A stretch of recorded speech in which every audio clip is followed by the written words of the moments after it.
Ndinoti masikataka hama dzangu mufaro wangu zvakare wekudzokera kwamuri uri musuno wemugovera ndichitendeseka kuti muri watano kunzvimbo nekunyika idzo tinowanana tiri yendaira kuramba ndichikungokumbira svondo rimwe nerimwe kuti ugogona kusheya nekuramba uchifollowa nekutizivisa kuti uri kuteerera mashoko aya uri kumbori kunyika ipi uri kunzvimbo ipi.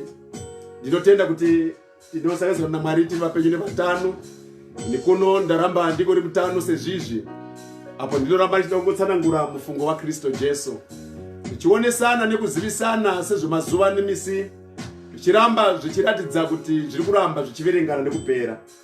Zvisati zvapera nekudaro tinoramba tichikushidzirana sezvo mashoko aKristu achitaura achiti nyaradzanai nemashoko aya. Naizvo shoko raMwari rinodaro zvakanaka kuti goramba tichionesana.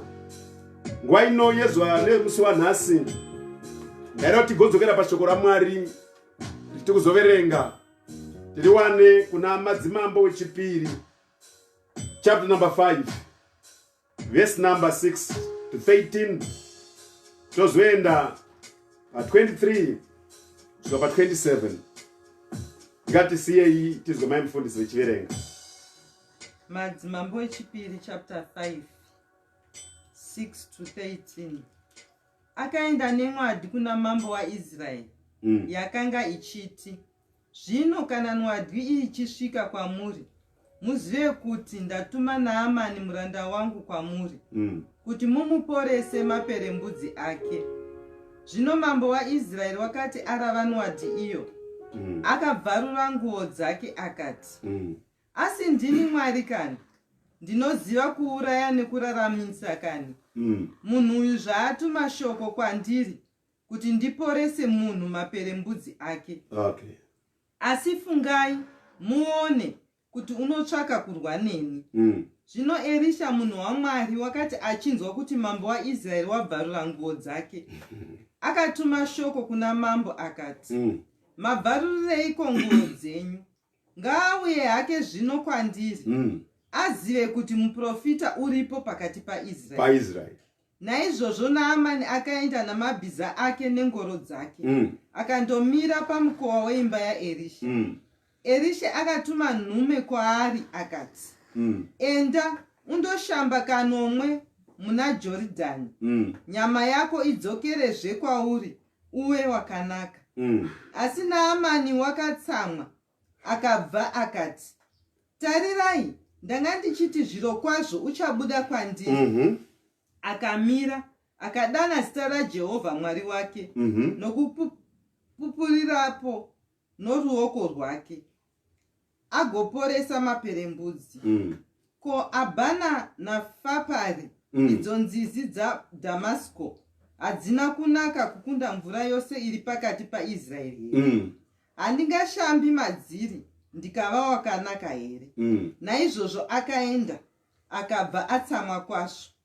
Zvino varanda vake vakaswedera vakataura naye vakati, nhai baba vedu, dai muprofita akakurayirai kuita chinhu chikuru, hamuzaichiita here? Ndoda zvaakati kwamuri, shamba uve wakanaka. Verse number 23 to 27. Naamani akati, ndinokumbira kuti utore hako matarenda 2. Akamugombedzera akasungira matarenda 2 esirivheri muhomo 2, pamwe chete nenguo 2 dzakanaka. Akazvitakudza varanda vake 2, vakazvitakurira pamberi pake. Zvino wakati asvika pachikomo, akazvitora pamavoko avo, akazviviga mumba, akadzosa vanhu vakaenda havo. Ipapo akapinda akamira pamberi patenzi wake. Erisha akati kwaari, wabvepiko Gehazi? Iye akati, muranda wenyu wakanga achingova pano. Iye akati kwaari, mwoyo wangu hauna kuenda newe here nguva iya murume achidzoka pangoro kuzosangana newe? Ko ndiyo nguva yokugamuchira mari? Neminda yomuorivhi, neminda yemizambiringa, namakwai nenzombe, navaranda navanarandakadzi here? Naizvozvo maperembudzi aNaamani achakunamatira iwe navana vako nokusingaperi. Ipapo akabuda pamberi pake ava namaperembudzi, akati mbembe sechando. Mwari ngaaropafadze kuverengwa kwezwi kwake nevanoriverenga nevanoriteerera. Nekuti panguva dzino dzenda pamusoro shoko wendati inguva here. Nyaya yenda pamusoro shoko wendati inguva here, iyoyo ndiyo yetiri kuona pane murume anonzi Naamani. Naamani pakuverenga kuitira shoko raMwari rinotiratidza kuti akanga ari murume, akanga ari mukuru wehondo yaAsiria. He was a general. Anga ari mukuru wehondo yaAsiria. Shure maizvozvo Naamani parikuratidza pano kuti Naamani aine maperembudzi, mukuru wehondo, asi ane dambudziko maari. Azvirevo kuti kana uri munhu mukuru unokura pane zvese. Unokwanisa kukura pane zvimwe asi une dambudziko pane zvimwe. Rume ari panapa ari kuzi Naamani uyu anga ari mukuru wehondo, asi anga aine maperembudzi. Kaona nyaya yazouya izwi rinoti asi ane tsika yekubvisa chimiro pane zvambotaurwa zvanga zvakanaka zvanga zviri pamusoro. Kana zvikambozwi taona musikana akanaka kwazvo, makauya musikana akanaka kwazvo muguta rino, akadzidza, anoziva, asi ane mateya. Mateya iwoyo anobvisa kudzidza kwese, anobvisa kunaka kwese, nekuti pane inzwi razouya rati asi. Pano paita murume anonzi Naamani anga ari mukuru wehondo yaSiria, a man who was a general, well respected, but aiva nemaperembudzi. Ari kuzvi naizvozvo, rimwe remazuva vaSiria vakaenda kunopambara panyika yevaIsraeri. Vakarwa ipapo, pahondo yese vakarwa, vakagona kupamba umwe musikana akanga ari pangari musikana wabasa. Hondo yese iyoyi anogona kubata musikana wakadzoka naye. Ndobvazi musikana uyu ngaende kunoshanda kumba kwashefu kwaNaamani. Aenda unoshanda ikoko, iye ariko waitya mazuva ese chiona Naamani. Asi zuva razosvika ndokuona kuti vakuru ava vane tsika yekuti kana vabva kubasa vanobvisa majombo avo, but vanozogumira pasi mwechibuda minwe yadimbuka nekuda kwechirwere chemaperembudzi. Aigara nevanhu nekuti kana wainacho chirwere chemaperembudzi ausaifanira kugara pakati pevanhu, waifanira kunogara kunzvimbo iri kure, wozopedza woona vanhu kana vouya kwauri waifanira kudaidzira manzwi aiti unclean, unclean, unclean. Asi iye nekuda kwenyembe dzaiva nadzo aigara nevanhu zvoreva kuti izvo airamba echitapudzira vanhu. Iyo cheCovid-19 chirwere chakauya ndecho chakubata, you are being quarantined, hautendi kugara pakati pevanhu. Ndo zvazvakati chirwere chemaperembudzi chiriko nemakore iwayo. zvirova kuti matenda anopota ichiuya aya ana kutanga kuuya nhasi akasouya kare kare akanesa vanhu vekare. Nhasi pana paita murume anozi Naamani auya mwanasikana uyu ndobva azotaura the stress akati nhai mama ndangoto zvangu ndiri pano ndaona vakuru venyu ava vane dambudziko remaperembudzi kudai kwakuri kwedu mashoko anoenda anodai kwakuri kwedu azvairamba zvakadaro izvo. Kune murume munhu waMwari anogara ikoko vese vane tsika yemaperembudzi yakadai anopedzwa nemunhu waMwari kana asvika. Vakasvika pane munhu waMwari ndope zvaperera dai kuri kwedu. Zvashara nekuti hakuzi kwedu kwendiri kuzvionera izvi. Zvikaoneka kwedu izvi zvinosora zvapera naElisha izvi.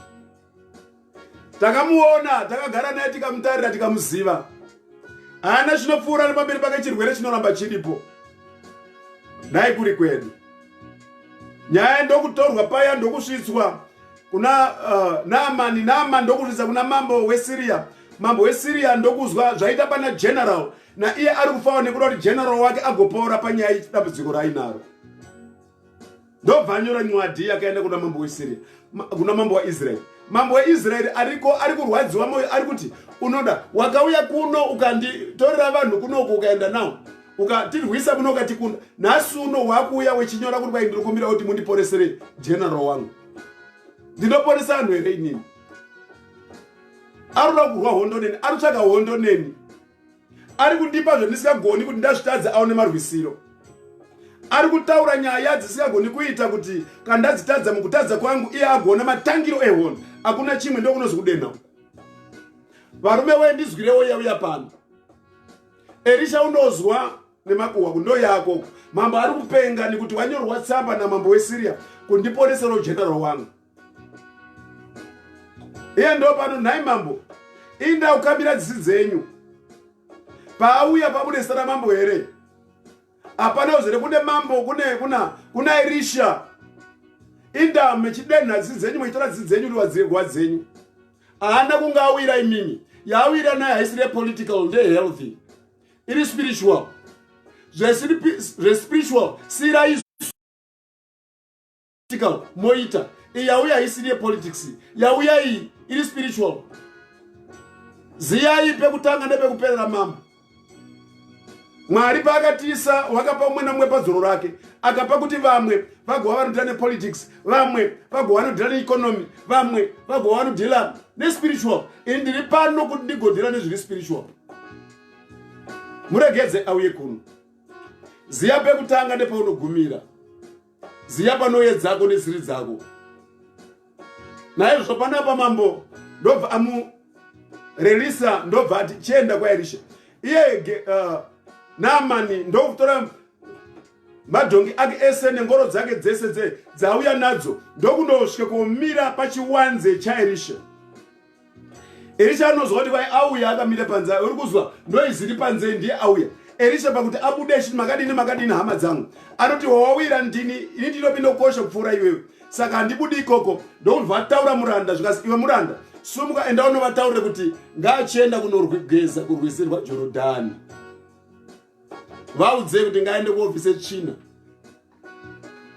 Rabuda zvinozi zvazidzikai makadai enda kurwisirwa Jorodhani kana masvikeko maende kunoshamba. Ye anzwa izvozvo ndopanozi neBhaibheri zvino anzwa mashoko iwayo. Anoti ko nhai kudada kwakadini uku. Elisha varamba achinga anosideline nekuti mambo wamanga atore dzisi dzake naizvozvo zvakare mukuru wehondo Naamani akumutaura zvakare mashoko achiti ko nhai inda wadi kubuda unyatse kundibata-batawo wechindipena wechikumbira kuna Jehovha Mwari wako. Unotoziva naye kuti kuna Jehovha Mwari unogara nosingaperi. Zvino zvauya kwaari unotozwa tisu zvitinotaura.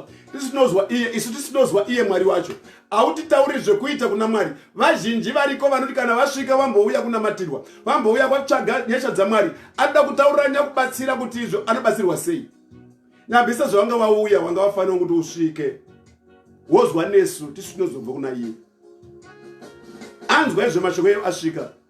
Ndo pane kurehwa neshoko raMwari chiti zvino varanda vake ndo vakanozomuparidzira kuti nhai mambo, nhai general, inda kudai mazwi itaichokuti nechekuti chakaoma sei dai musina here kuita kuti dambudziko rekuguke minwe majombo iri perei.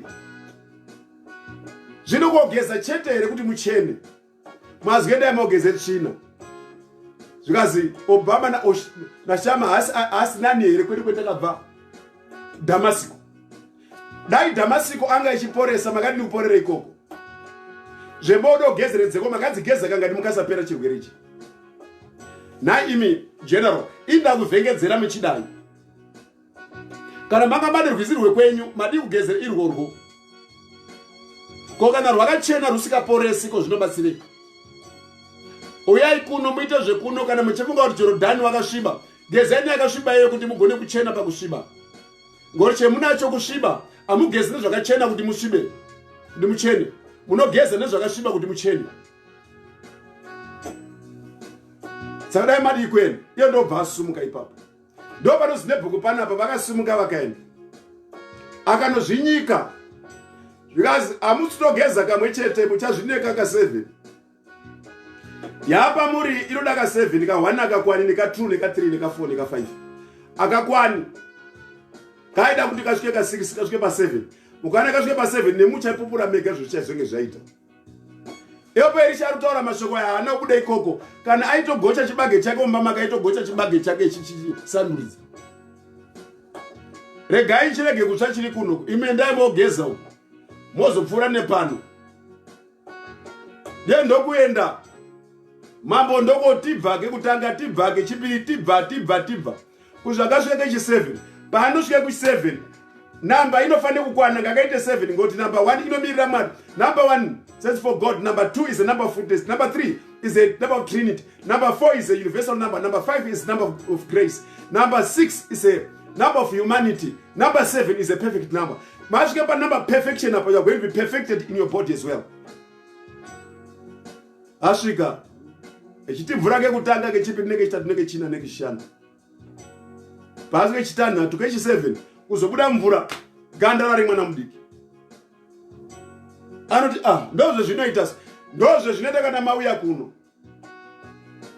Mwari waIsraeri wanda kutamba ndiye Jehovha musikadenga napasi ndiye Yesu wetakatenda ndiye akatisarudza. Itaura mashoko iwaya ndokudzoka anochuya manje nengoro dzakazara nezvipo. Teerai zvakanaka ari kudzoka nengoro dzakazara nezvipo zvaide kusira Elisha. Vachiri kuuya avana kusiya ngoro dzezvipo idzi. Vadzika nadzo kana makabune majarina kana makabune sereraki yatsva nezuva iri kosvika yanyunguruka iri kodzasuka noti mapfuura nayo mukasagone kusitanga masiya kugone kutanga matenda musati mawana made kutanga mawana musati matenda. Naizvozvo paari kudzoka ndo panoti aiwa tatenda nezvematitira pano Elisha iye matamba pasitamboiona atina kuzo Jorodhani ndo zvimwe zvaanotamba zvakadai. Mazvita nemashoko enyu tauyawo nendarama nesirivha tauya nezvoka zvese zvirimo nenguo dzirimo dziri kukoko taikupa zvichidzikiswa tisiye pano. Elisha akati aisiriyo nguva yacho zvipo tinogamuchira tinozvida ndiri muranda waMwari ndinotorarama nekuda kwezvipo izvozvo asi aisiriyo nguva yacho. Nguva yamadzikana zvo muchipfuura makadai ndiyo nguva yanga iri nguva yekusiya zvipo. Pfuura henyu endai. Uyu Naamani modaro here zvikazivo zvitototaura ngazvive semashoko edu edu mashoko haarwiswi. Mukadi wapikisa fungai kwemwabva kuti manga muinei. Endai. Elisha ndotora ngoro dzake ndokudzika ichena. Nyambisa Gehazi moyo uri kutsva. Moyo uri kutsva. Kwenda kwegoridhe here, kwenda here kwesirivha, kwenda here kwenguo, majarina nesereraki kwenda here. Echidzika nguva shoma ndokutarisa nokona kuti Elisha ari mumba. Nyambisa Elisha ari mumba panyama but mumweya uri panze. Paanobuda achimhanya kuenda Elisha ari kwaimuranda wangu anoende paanomuperekedza ari mumweya. Dai kwanyari kunyasanduridza chibage uko asi uko mweya wake uri panze uri kumhanya chitero. Muprofita naGehazi auziine munhu unogara naye. Inda utotaka kudzidza nhasi kuti ndiani chii chiri kumboitika kuna Elisha. unoda kumubvunza nekuda kumuziya nhasi makore ese wagara naye wamukangana regore riya ndiye futi uyauya kuti izvo zvarurai mumaso emuranda wenyu naizvo kwabva amhanya kwabva atera atofamba pasuko ndobva amhanya murume ziya iri echimhanya kugigidza kutera echisvika ikoko ndopanosvika anoko nhai muchinda tambomuona muchinda uyu uko ko nhai kwakanaka here zvikazi kwakanaka zvikazisoko ya inda kudai muchisvika neziya rese zvikazi vatenzi vangu vane vaini vabve kusvika vabve kunzvimbo dziri kure manje vasvika vati pani mugove uya wemanga vanga vachingoda kudai pati pabichana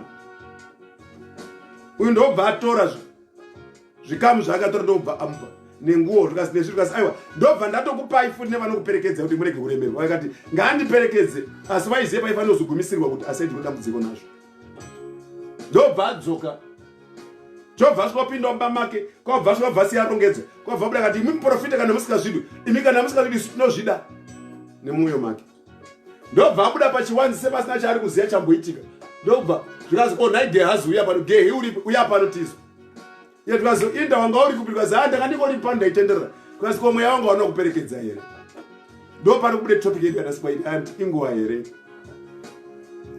inguva here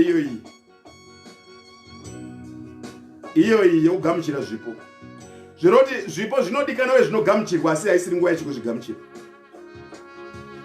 nekuti wagamuchire zvipo zvisiri pakutenda dai anga achida kutenda Naamani aifanira kutanga asiye zvipo asati apora manje adotanga aone kupora asati aone kuporeswa asati asiya zvipo haisi chiri nguva yekutambire zvipo tinozvida pano ndo zvinotiraramisa ndo mararamiro edu panapa sevanhu vamwari asi izvo hatirarami nezvipo zviruzuru chipo isachi chekutenda hatichigamuchire inguva here ndoendayo nhasi ndiri kubvunza kuti inguva here shamwari yangu inguva here yekuti unosiye kunamata mazuva anoita atoyano kuine covid-19 yakabva kuuya inguva here inguva here yekuti nanhasi uno muchikutorarama muchiraramira nyika mukore uno mazuva atinawo ano inguva here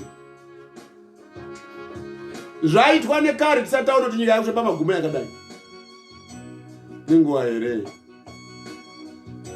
mubvunzo wake anawo aida kuziya nguva yepezviri kuitwa nevari kuzviita nepezviri kuitirwa inguva here nhai Naamani inguva here mararamiro uri kuita mazuva ano shamwari yangu uri kwauri ikokoko pane mubvunzo wauya ukazoona mamessages edu ane mubvunzo ane tsika yekuuya akatakura mibvunzo mukati mawo kuti tigopindura mibvunzo yepe tinoipindura tinogone kurarama nekurarama zviri nani kuti agona kupindura mibvunzo anoti inguva here Naamani unobvepi mweya wangu aona kuenda newe here haisi chiri nguva yekumirira kuonekwa nevanoona kuti vationa here inguva yekuzoti pane mweya unokuperekedza nhai Naamani inguva here inguva here kurarama noti handina kuonekwa inguva here yaida kuziya Elisha inguva here aruzosina kuziya ndezvekuti pakabve zvirwere zviya zvine storeroom yazvo kune kwezvinochengeterwa manje kana waifunga kuti izvo zvakadisapia zvinodisapia zvichipinzwe kustoreroom zvichichengetwa manje takuzokera kustoreroom tedi kunovhokonora petakazvichengetera wakuberekana nazvo kubva zvino nevana vako watadza kuziya nguva inguva here wanhasi mubvunzo uri kungoya kuda kubvunza pamashure apa takabvunza nomubvunzo waibvunzwa Adhamu ndaiti Adhamu uripiko uripiko wamboendepiko inguva here taizvida zvizvi mariyo taiida upenyuho taihudawo asi kwete mazuva ano kwete mukore uno nokuti petari tapangwa dziromana nzombe nguva nemisi zvekuti anoona chadzera chekudzoka kwake chagara makomo, chadzera chodzoka kwa Kristo Jesu. Naamani enguva here, enguva nazvino uzwe mashoko aogamuchira. Mwari achisa mashoko pamwoyo wangu ari kuti inguva here. Mugentile achienda, muJudha isara atakura. Kuine vanhu vari kutiza munyika nhasi kudzoka kuna Kristu vachiponeswa, vari muna Kristu vachidzokera kunyika kwakabva nezuro. Inguva here. Naamani, ndada kuziva kuti inguva here. Nhasi mukore uno uchiri kuba mukore uno, inguva here. Sodo rino zvinoba kupedzesa. Pfungwa zvese zvakanaka here muupenyu wako? Kana zvisina zvinogadziswa rini? Inguva here. Maperembudzi ese aPauri nevana vake kubva ipapo, anozibva ipapo akabva ati mburetete. Maperembudzi achena. Goridhe riya manje haribviswi. Maperembudzi aya haabviswi negoridhe. Nekuti acho auya naro anga ainaro akatadza kubvisa maperembudzi. Zvino chetinacho kuno ndo chinopinde kukosha, ndo chinobvisa chinopfuure goridhe. Akagara negoridhe rakanga ainaro, anga aine mbasha dzinoera kwazvo, asi kunyange ainadzo aidzipfeka pamusoro pemaperembudzi. Dai ukanyadzokukora kwako ukaenda kosangana zviriko, asi auchagona kuti atenge, nekuti acho akupaurira asati nerimwe gumba, but atinonga rakagona kuzobvisa maperembudzi. Asi simba riri kuno ndo raakatsvaka. Tine simba rinopfuura zvese paupenyu. Tine humwe umambo neushe usikachinjaniswi nechimwe chezvinhu. That we could admire the world today and wish for the world whatever it has. Whatever it has is so temporal. For things that are seen are temporal, but things that are unseen are eternal, are everlasting. Manje wade goridhe rinobatika nesiliva. Katadza kutsvaga chinogara nosingaperi, unova mweya unobva kuna Mwari. Inguva here Josephat. My day, inguva here. Inguva here. Usabvunza umwe munhu, zvibvunze kuti inguva here. Yendiri kuita, yendiri kutamba ino mazuva ano, inguva here. Mwari ave newe. Ngatisanganiswa ndorotera. Tione mufungo waMwari umwe anoti haaregi kutaura ngekuti anotaura nevatsvene vake. Ndinoti kwauri, uwe zvakanaka wenyu Pastor Mashesha, ndiMwari ngave newe. Uchizvibvunza kuti inguva here. God bless you. Bye bye. See you next week.